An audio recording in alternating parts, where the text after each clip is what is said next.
ਅਗਲੀ ਜਿਹੜੀ ਹਰਜੋਤ ਸਿੰਘ ਜੀ ਗੱਲ ਕਰਦੇ ਜਾਈਏ ਕੈਲੀਫੋਰਨੀਆ ਦੇ ਲਾ ਮੇਕਰਸ ਦੇ ਦੁਆਰਾ ਉਸ ਲੈਜਿਸਲੇਸ਼ਨ ਨੂੰ ਅਪਰੂਵ ਕਰ ਦਿੱਤਾ ਗਿਆ ਆ ਲਾ ਮੇਕਰਸ ਦੇ ਦੁਆਰਾ ਜਿਹਦੇ ਵਿੱਚ ਡੀਪ ਫੇਕਸ ਆ ਉਹਨਾਂ ਦੇ ਉੱਤੇ ਬੈਨ ਲਾਇਆ ਜਾਊਗਾ। ਕਹਿੰਦੇ ਵੀ ਡੈਮੋਕ੍ਰੇਟਸ ਦੇ ਦੁਆਰਾ ਇਸ ਟਾਈਮ ਕੰਟਰੋਲ ਕੀਤੀ ਜਾ ਰਹੀ ਹੈ ਲੈਜਿਸਲੇਚਰ ਤੇ ਉਹਦੇ ਵਿੱਚ ਕਹਿੰਦੇ ਵੀ ਹੰਡਰਡਸ ਆਫ ਬਿੱਲ ਦੇ ਉੱਤੇ ਉਹਨਾਂ ਨੇ ਫਾਈਨਲ ਵੀਕ ਦੇ ਵਿੱਚ ਸੈਸ਼ਨ 'ਚ ਗੱਲਬਾਤ ਜਿਹੜੀ ਉਹ ਕਰਦੇ ਹੋਏ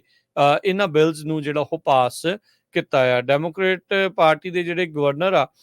ਉਹ 30 ਸਤੰਬਰ ਨੂੰ ਹੋ ਸਕਦਾ ਵੀ ਬਹੁਤ ਸਾਰੇ ਇਹਨਾਂ ਪ੍ਰਪੋਜ਼ਲਸ ਦੇ ਉੱਤੇ ਆਪਣੇ ਦਸਤਖਤ ਆ ਉਹ ਸਾਈਨ ਕਰ ਦੇਣ ਜਾਂ ਵੀਟੋ ਕਰ ਦੇਣਗੇ ਤੇ ਜਾਂ ਫਿਰ ਲਾਅ ਜਿਹੜਾ ਵਿਦਆਊਟ ਸਿਗਨੇਚਰ ਉਹਨਾਂ ਨੂੰ ਜਿਹੜਾ ਉਹ ਬਣ ਦਿੱਤਾ ਜਾਊਗਾ। ਜੁਲਾਈ ਮਹੀਨੇ ਦੇ ਵਿੱਚ ਨਿਊਸਮ ਹੋਣਾ ਨੇ ਇਹ ਜ਼ਿਕਰ ਕੀਤਾ ਸੀਗਾ ਵੀ ਇਲੈਕਸ਼ਨ ਡੀਪ ਫੇਕਸ ਨੂੰ ਰੋਕਣ ਦੇ ਲਈ ਜੇ ਕੋਈ ਪ੍ਰਪੋਜ਼ਲ ਉਹਨਾਂ ਦੇ ਸਾਹਮਣੇ ਆਉਂਦਾ ਆ ਤੇ ਉਹ ਉਸ ਨੂੰ ਸਾਈਨ ਕਰ ਦੇਣਗੇ। ਸੋ ਇਸ ਦੇ ਵਿੱਚ ਹੁਣ ਕਿਉਂਕਿ ਇਲੈਕਸ਼ਨ ਦਾ ਦੌਰ ਆ 2 ਮਹੀਨੇ ਰਹਿ ਗਏ ਆ 60 61 ਦਿਨ ਜਿਹੜੇ ਉਹ ਰਹਿ ਗਏ ਆ ਤੇ ਇਹਦੇ ਵਿੱਚ ਹੁਣ ਚਾਹੁੰਦੇ ਆ ਵੀ ਡੀਪ ਫੇਕਸ ਨੂੰ ਕਿਤੇ ਨਾ ਕਿਤੇ ਕੰਬੈਟ ਕੀਤਾ ਜਿਹੜਾ ਉਹ ਜਾ ਸਕੇ। ਆਰਟੀਫੀਸ਼ੀਅਲ ਇੰਟੈਲੀਜੈਂਸ ਦੀ ਵਰਤੋਂ ਕਰਦੇ ਹੋਏ ਬਹੁਤ ਸਾਰੇ ਅਜਿਹੇ ਟੂਲਸ ਦੇ ਨਾਲ ਵੋਟਰਸ ਨੂੰ ਕਹਿੰਦੇ ਵੀ ਟ੍ਰਿਕ ਕੀਤਾ ਜਾ ਸਕਦਾ ਹੈ। ਬੈਨ ਕਰਨ ਤੋਂ ਬਾਅਦ ਦੇ ਵਿੱਚ ਇਸ ਨੂੰ ਇਵੈਂਚੁਅਲੀ ਲਾਗੂ ਕੀਤਾ ਕਿੱਦਾਂ ਜਾਊਗਾ ਉਹ ਇੱਕ ਵੱਡੀ ਜਿਹੜੀ ਚੁਣੌਤੀ ਇਹਨਾਂ ਦੇ ਲਈ ਜਿਹੜੀ ਉਹ ਹੋਊਗੀ। ਕਹਿੰਦੇ ਇਹੀ ਨਹੀਂ ਡੀਪ ਫੇਕ ਦੇ ਜ਼ਰੀਏ ਅੱਜ ਕੱਲ ਮਾਈਨਰਸ ਦੀ ਜਿਹੜੀ ਪੋਰਨੋਗ੍ਰਾਫੀ ਵੀਡੀਓਜ਼ ਆ ਉਹ ਵੀ ਬਹੁਤ ਜ਼ਿਆਦਾ ਬਣਨ ਲੱਗ ਗਈਆਂ ਆ ਤੇ ਇਹ ਬਿੱਲ ਉਸ ਨੂੰ ਵੀ ਨਾਲ ਰੋਕੇਗਾ। ਅਗਲੀ ਜਿਹੜੀ ਹਰਜੋਤ ਸਿੰਘ ਜੀ ਗੱਲ ਕਰਦੇ ਜਾਈਏ ਕੈਲੀਫੋਰਨੀਆ ਦੇ ਲਾ ਮੇਕਰਸ ਦੇ ਦੁਆਰਾ ਉਸ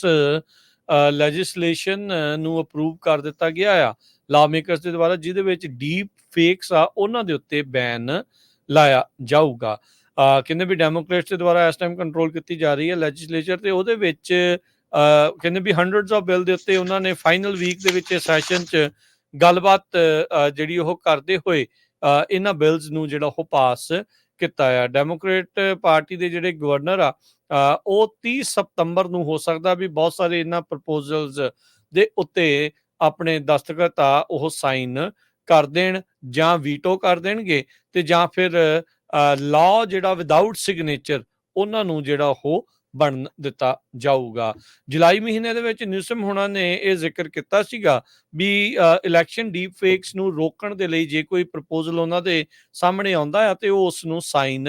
ਕਰ ਦੇਣਗੇ। ਸੋ ਇਸ ਦੇ ਵਿੱਚ ਹੁਣ ਕਿਉਂਕਿ ਇਲੈਕਸ਼ਨ ਦਾ ਦੌਰ ਆ 2 ਮਹੀਨੇ ਰਹਿ ਗਏ ਆ 60 61 ਦਿਨ ਜਿਹੜੇ ਉਹ ਰਹਿ ਗਏ ਆ ਤੇ ਇਹਦੇ ਵਿੱਚ ਹੁਣ ਚਾਹੁੰਦੇ ਆ ਵੀ ਡੀਪ ਫੇਕਸ ਨੂੰ ਕਿਤੇ ਨਾ ਕਿਤੇ ਕੰਬੈਟ ਕੀਤਾ ਜਿਹੜਾ ਉਹ ਜਾ ਸਕੇ। ਆਰਟੀਫੀਸ਼ੀਅਲ ਇੰਟੈਲੀਜੈਂਸ ਦੀ ਵਰਤੋਂ ਕਰਦੇ ਹੋਏ ਬਹੁਤ ਸਾਰੇ ਅਜਿਹੇ ਟੂਲਸ ਦੇ ਨਾਲ ਵੋਟਰਸ ਨੂੰ ਕਹਿੰਦੇ ਵੀ ਟ੍ਰਿਕ ਕੀਤਾ ਜਾ ਸਕਦਾ ਹੈ। ਬੈਨ ਕਰਨ ਤੋਂ ਬਾਅਦ ਦੇ ਵਿੱਚ ਇਸ ਨੂੰ ਇਵੈਂਚੁਅਲੀ ਲਾਗੂ ਕੀਤਾ ਕਿੱਦਾਂ ਜਾਊਗਾ ਉਹ ਇੱਕ ਵੱਡੀ ਜਿਹੜੀ ਚੁਣੌਤੀ ਇਹਨਾਂ ਦੇ ਲਈ ਜਿਹੜੀ ਉਹ ਹੋਊਗੀ। ਕਹਿੰਦੇ ਇਹੀ ਨਹੀਂ ਡੀਪ ਫੇਕ ਦੇ ਜ਼ਰੀਏ ਅੱਜ ਕੱਲ ਮਾਈਨਰਸ ਦੀ ਜਿਹੜੀ ਪੋਰਨੋਗ੍ਰਾਫੀ ਵੀਡੀਓਜ਼ ਆ ਉਹ ਵੀ ਬਹੁਤ ਜ਼ਿਆਦਾ ਬਣਨ ਲੱਗ ਗਈਆਂ ਆ ਤੇ ਇਹ ਬਿੱਲ ਉਸ ਨੂੰ ਵੀ ਨਾਲ ਰੋਕੇਗਾ।